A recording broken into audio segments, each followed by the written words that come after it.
Hi friends, welcome to my channel. ఏపీలో చాలామంది మహిళలు పోస్ట్ ఆఫీస్లో అకౌంట్లు అయితే ఓపెన్ చేస్తున్నారండి. దానికోసం అయితే చాలామంది పరుగులు తీస్తున్నారు. మరి పోస్ట్ ఆఫీస్లో అకౌంట్ నిజంగా అవసరం ఉందా?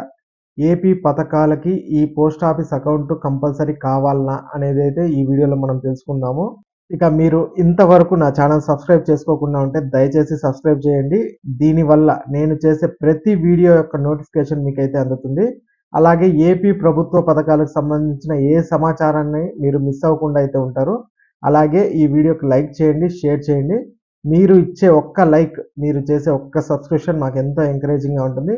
మీకు కూడా ప్రభుత్వ పథకాలకు సంబంధించిన సమాచారాన్ని తెలుసుకునే అవకాశం అయితే దొరుకుతుందండి. ఇక వీడియోలోకి అయితే వెళ్ళిపోదాం. ఇక ఆంధ్రప్రదేశ్ కూటమి ప్రభుత్వం మహిళలకి సంబంధించి కొన్ని పథకాలు అయితే ఇవ్వబోతోందండి. దాన్ని సూపర్ 6లో భాగంగా కూడా పెట్టారు. దాంట్లో మొట్టమొదటిది వచ్చి తల్లికి వందనం, ఇంకోటి వచ్చి ఆడబిడ్డ నిధి. ఇక తల్లికి వందనం కింద ప్రతి విద్యార్థికి గవర్నమెంట్ అయితే 15,000 రూపాయలు అయితే ఇవ్వాల్సింది. ఇలా ఎంతమంది పిల్లలు ఉంటే అంతమందికి 15,000 రూపాయలు చొప్పున ఇస్తామని ప్రభుత్వం అయితే తాజాగా ప్రకటించిందండి. ఈ డబ్బుని తల్లుల అకౌంట్లో జమ చేస్తామని అయితే తెలిపింది. వచ్చే విద్యా సంవత్సరం నుంచి ఈ పథకాన్ని ప్రారంభిస్తామని సీఎం చంద్రబాబు నాయుడు గారు అయితే తాజాగా అయితే చెప్పారండి. దీనికి పోస్ట్ ఆఫీస్కి సంబంధం ఏంటో తెలుసుకుందామండి. ఇక ఆడబిడ్డ నిధి అనేది కూడా మరో కీలకమైన పథకము. దీని ప్రకారం ప్రభుత్వం అయితే 19 సంవత్సరాల నుంచి 59 సంవత్సరాలు ఉన్న ప్రతి ఆడవాళ్ళకి నెలకి 1,500 చొప్పున ఇస్తామని అయితే హామీ ఇచ్చింది.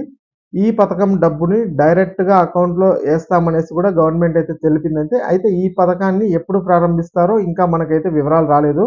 ఆ వివరాలు వచ్చిన వెంటనే మన ఛానల్లో ఫస్ట్ అయితే పెడదామండి.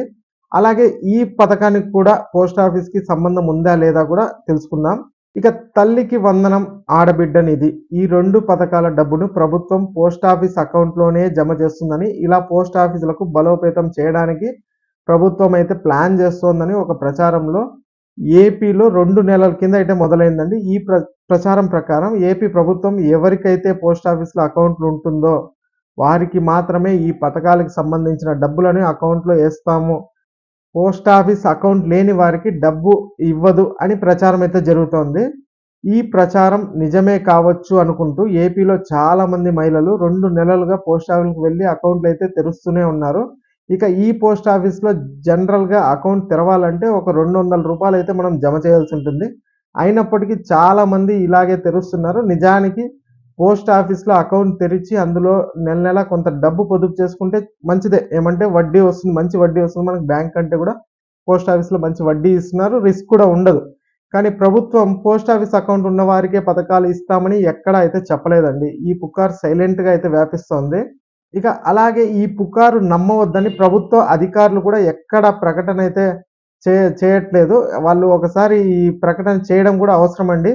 లేదంటే ఆల్రెడీ బ్యాంకుల్లో అకౌంట్ ఉన్నవారు కూడా ఎందుకైనా మంచిదని పోస్ట్ ఆఫీస్ అకౌంట్లు తెరుస్తున్నారు. వారి అకౌంట్లను మెయింటైన్ చేసే అవకాశాలు తక్కువ. ఎందుకంటే వారికి ఆల్రెడీ బ్యాంక్ అకౌంట్ అయితే ఉంటుంది కాబట్టి రోజువారీ అవసరాలకు దాన్ని అయితే వాడుకుంటూ ఉంటారు.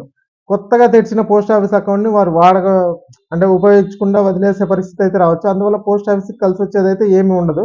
ఇక ఏపీ ప్రభుత్వం కూడా ఏ పథకానికి మనీ ఇవ్వాలన్నా ముందుగా బ్యాంక్ అకౌంట్కే ప్రాధాన్యం అయితే ఇస్తుంది. అందులోనూ డబ్బులు జమ చేస్తుంది. ఇక బ్యాంక్ అకౌంట్ లేని వారికి పోస్ట్ ఆఫీస్ అకౌంట్లో మనీ జమ చేస్తుంది. కానీ ఏపీలో చాలా మందికి బ్యాంక్ అకౌంట్లు అయితే ఉన్నాయి. కేంద్ర సూచనతో చాలామంది జన్ ధన్ ఖాతాలు కూడా తెరిచారు. కొంతమంది వాటిని కూడా సరిగ్గా అయితే వాడట్లేదు. ఇక ప్రభుత్వం డబ్బులు ఇవ్వాల్సి వస్తే ఆ అకౌంట్లోనే వేసే అవకాశం అయితే ఉంది. అవి లేని వారికి ప్రత్యామ్నాయ మార్గాలు అయితే చూస్తుంది. అందువల్ల పోస్ట్ ఆఫీసుల్లో అకౌంట్ తప్పనిసరి అనేది పుకారు మాత్రమే అండి. దాన్ని నమ్మవద్దని అధికారులు అయితే సూచిస్తున్నారు. ఇక ఈ వీడియో నచ్చినట్లయితే ఒక లైక్ వేయండి, షేర్ చేయండి. అలాగే మా ఛానల్ని అయితే సబ్స్క్రైబ్ చేసుకోండి. Thanks for watching.